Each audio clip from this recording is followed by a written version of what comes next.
Elitiona, doja të dija në fakt, zonat më problematike, pra vinë lajme, nuk di sa e konfirmoni, vinë lajme që zonat problematike kanë zona e Kënetës, ku janë parë dhe makina nën pushtetin e ujit, apo edhe obori i Universitetit Aleksandër Mojsiu, i cili ndodhet nën pushtetin e ujit. Sa i vërtet është? Po, zona e Kënetës është një ndër zonat më problematike për shkak dhe të faktit që ajo ka qenë një zonë kënetore që aktualisht është zonë e banuar dhe sigurisht edhe mos pastrimi dhe mos funksionimi si duhet i kolektorëve apo edhe kanaleve ujmbese është një problematikë e njohur të paktën në zonën e Kënetës, është evakuuar një familje të paktën nga dhënat e fundit të grupit të emergjencave civile, por situata paraqitet realisht problematike në këtë zonë. Janë vetë qytetarët që na sjellin dhe na mundsojnë pamje në pamundësi për të deportuar dhe për të hyrë në ambientet e brendshme të kësaj lagje, po sigurisht që do ta monitorojmë nga afër të gjithë situatën. Është kjo një pamje që të vjen drejt për drejt nga Shkozeti, një makinë që ka ngecur në mes të ujit pasi ka të pamundur lëvizjen për shkak të prezencës së lartë të ujit në këtë zonë. Shpresoj t'ja dalim edhe ne në fakt. Edhe në Universitetin Aleksandër Mojsiu ka prezencë në borre, por duke qenë që janë edhe më të rritur studentët dhe kanë më shumë përgjegjësi për të shmangur lëvizjet, situata atje paraqitet nën kontroll, por uji në fakt edhe prezencë lartë të ujit ka në pothuajse të gjitha lagjet e qytetit, por sigurisht Këneta mbetet më problematike edhe Shkozeti ku ndodhem aktualisht. Elitiona,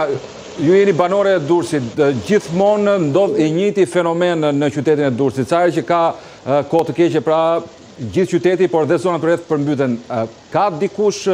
mban dikush përgjegjësinë, pasi ju e cekët pak që është problemi i kolektorëve, por si ka mundësi pra që nuk zgjidhet ky problem sa herë që ka rreshje të dendura, shiu qyteti i Durrësit përmbytet?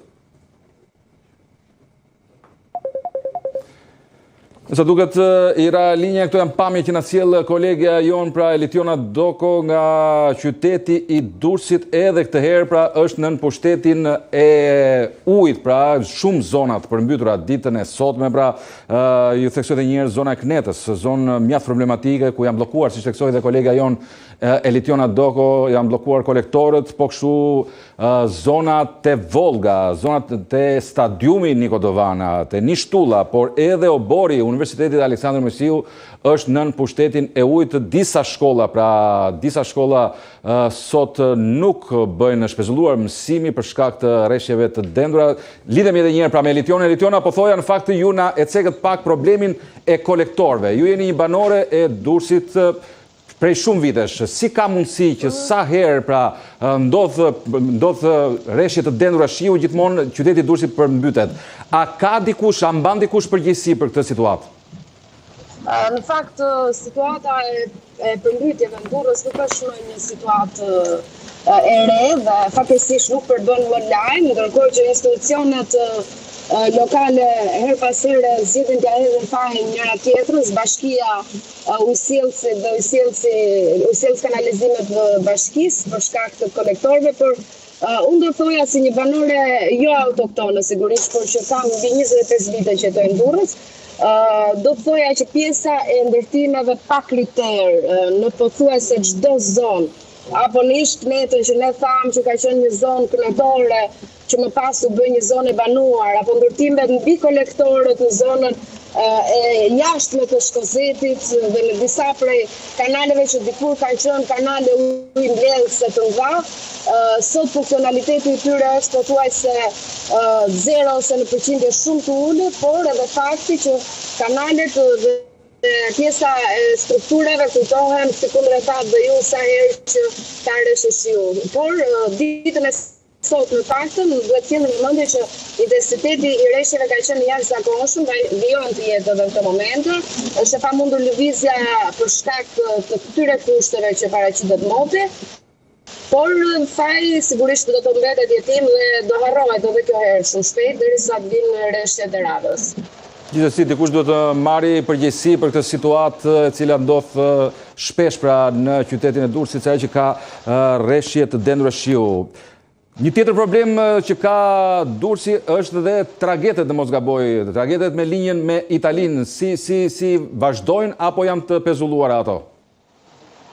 Në fakt, tragedit kanë mbërritur dhe kanë pasur si itinerar këtyre mbërritjen në mëngjesin e sotëm dhe ku ato e vetmja gjë që mund t'i pengojë është prezenca e dallgëzimit dhe erës fort në det, por që ka qenë një situatë që është përballuar dhe tragedit kanë mbërritur pothuajse në orar mëngjesin e sotëm.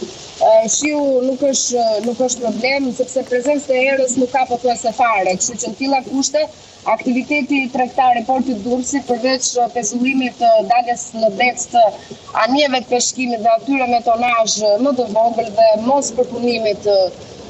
të mallrave që janë të akostuar tani, që janë të akostuar aty, aktualisht sigurisht që nuk e pengon veprimtarinë në det të hapur, por e pengon në përpunimin dhe shkarkimin e mallrave. Kjo është pamja e hyrjes së Durrësit tek stacioni i trenit. Aktualisht që pothuajse pjesa më e madhe makina që janë parkuar në dy kajet anësore ka një situatë sa i takon qarkullimit të mjeteve që është bërë një kaos i vërtet në qarkullimin e automjeteve. Ky është një prej rrethrodullimeve të ndërtuara së fundmi që më shumë se sa i ka zgjidhur i ka krijuar probleme qytetit, sidomos në kohë merreshje. Dhe kjo është pamja e përgjithshme e Durrësit fatkeqësisht në një ditë me shi si dita e sotme. Elitiona, në këto momente autostrada Tiranë-Durrës është e bllokuar totalisht, vazhdon pra qarkullimi në anën tjetër, pra drejt rrugës Ndroqit për të ardhur në Tiranë? Në fakt, problematike situata paraqitet që ke mbikalimi i flakës, të thoja unë, që vjen në rënje dhe që ka prezencë më të lartë të shiut, ndërkohë që bizneset, sikundër mund ta shihni, marrin masa vet duke vendosur thas me rër, ndoshta duke pastruar edhe pjesën e ujit që ka depërtuar brenda tyre. Do thoja që në pjesën e autostradës ka problematik dhe prezencë dhe duhet të ketë vëmendje të jashtëzakonshme të atyre që zgjedhin që fatkeqësisht mund të ketë gjetur dhe mund të ketë zënë rruga aty. Po mirë është të mos qarkullohet dhe të mos funksionojë për momentin për shkak sikundur kanë bërë thirrje dhe vetë autoritetet të prezencës lartë të shiut dhe të ujit në ato zona. Por rruga e vjetër mbetet një alternativë mirë për të shkuar drejt Tiranës, por duke bërë thirrje qytetarëve që të shmangen lëvizjet e panevojshme në rast se nuk i kanë emergjente për shkak se situata nuk paraqitet normale, të paktën në Durrës dhe në gjitha akset që lidhin këtë qytet. Me që e përmendet nga ky vëzhgim që po bëni tani, besoj bizneset e katëve të para janë ata që psojnë kolpa më të madhe, apo jo? Po, sikundur mund ta shihni bizneset katëve të para dhe fatkeqësisht ato që i kanë edhe në katët e nëndeshme janë gjetur totalisht pa përgatitur për këtë situatë dhe tentojnë dhe mundohen që ta pengojnë vetë depërtimin e ujit brenda në ambientet e tyre. Është pezulluar ndarja normale, sikundër e thashë, gjithë qyteti, jo vetëm me shkollave, po edhe aktivitetit për të vijuar punën e për të qenë një ditë normale në Durrës. Është një ditë e tillë ku qytetarët duhet të përvishen dhe të kalojnë vetë në mes të ujit që nuk kalojnë gjë pa arritur dhe pa depërtuar ditën e sotme. Në këtë situatë nëse mund ta shihni këtë qytetar. Ju kuptoj, në këtë situatë të jashtëzakonshme në qytetin e Durrësit keni parë në rrugë në krye detyrës punonjës bashkisë në këto momente apo drejtues të cilët kërkojnë të marrin masa, pra duke u bërë thirrje të qytetarëve? Në fakt, ne kemi komunikuar që në nisje të këtij mëngjesi me strukturat e prefekturës dhe të emergjencave civile në Durrës për shkak të situatës që konstatuam vetë fillimisht dhe që na u bë me dije se është një situatë serioze dhe që ka gjetur totalisht të papërgatitur. Ka punonjës të sjelljes kanalizime që tentojnë hapjen e pusetave sepse bllokimi i këtyre për shkak të vërshimit të ujit sigurisht që është i pandalshëm në këtë moment. Është një punë që duhet ishte bërë më herët për të mos arritur në këtë pikë. Gjithsesi, kjo është situata në Durrës dhe kjo është edhe gjithë panorama, do thoja, që nga qendra deri nga periferia ku ne jemi aktualisht në të lidhje drejt për drejt. Na ka gjetur të papërgatitur, thonë drejtuesit Elitiona, drejtuesit e Bashkisë Durrësit, por në fakt e di gjithë Shqipëria që Durrësi është i pari që e pëson në të tillë situatë, pra në të tillë gjendje të motit, pra situatë keqe të motit. Nuk e kishin menduar që do ishte në këtë intensitet. Përtej Shakas është një situatë që sigurisht duhet të ngrinte në këmbë të gjithë strukturat lokale, i ka ngritur tani kur pjesa e qytetit është paralizuar, por nuk e dim sa do mjaftoj për ta përballuar këtë situatë.